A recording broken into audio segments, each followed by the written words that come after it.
Friends, welcome to ಗೃಹಿಣಿ all in one by Seema. ಇವತ್ತು ಬಸಳೆ ಸೊಪ್ಪು ಹಾಗೆ ಪ್ರಾನ್ಸನ್ನು ಯೂಸ್ ಮಾಡಿ ಸಖತ್ ಟೇಸ್ಟಿಯಾಗಿರುವಂಥ ಸಾರನ್ನು ಪ್ರಿಪೇರ್ ಮಾಡೋಣ ಬನ್ನಿ.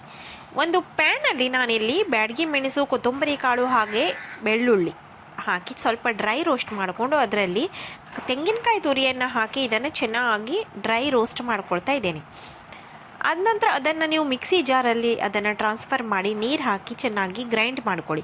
ನೆಕ್ಸ್ಟ್ ಒಂದು ಪ್ಯಾನನ್ನು ಇಟ್ಟು ಅದರಲ್ಲಿ ಒಂದು ಈರುಳ್ಳಿಯನ್ನು ಹಾಕ್ಕೊಂಡು ಅದರಲ್ಲಿ ಸ್ವಲ್ಪ ಅರಿಶಿನ ಪುಡಿಯನ್ನು ಹಾಕಿ ನಾನಿಲ್ಲಿ ಚೆನ್ನಾಗಿ ಫ್ರೈ ಮಾಡ್ಕೊಳ್ತೇನೆ.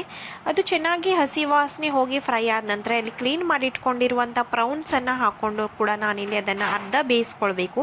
ಅಷ್ಟು ಚೆನ್ನಾಗಿ ಬೇಯಿಸ್ಕೊಳ್ತಾ ಇದ್ದೇನೆ. ನೋಡಿ, ಇಲ್ಲಿ ಅರ್ಧ ಬೆಂದಾದ ನಂತರ ಈ ಥರ ಕಾಣ್ತದದು.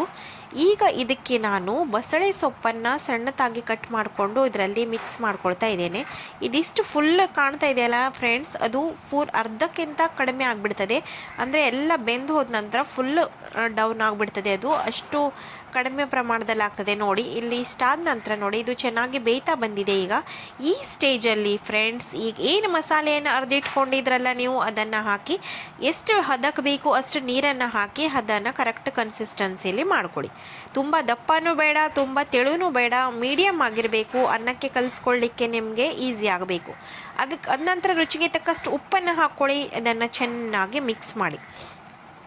ಈಗ ಇದು ಬರೀಕ್ ಹಬೆಯಲ್ಲಿ ಇಟ್ಕೊಂಡು ಚೆನ್ನಾಗಿ ಲಿಡ್ಡನ್ನು ಕ್ಲೋಸ್ ಮಾಡಿ ಇದನ್ನು ಬೇಯಿಸ್ಕೊಳ್ಳಿ. Yes, it's yummy friends. ಒಂದ್ಸಲ ಮಾಡ್ತೀನಿ, ಹೇಗಾಕಿತ್ತು ಅಂತ ಹೇಳೋದನ್ನು ಮರಿಬೇಡಿ. ಆದಷ್ಟು ವಿಡಿಯೋವನ್ನು ಸಬ್ಸ್ಕ್ರೈಬ್ ಮಾಡ್ಕೊಂಡು ನೋಡಿ, ಲೈಕ್ ಮಾಡಿ, ಶೇರ್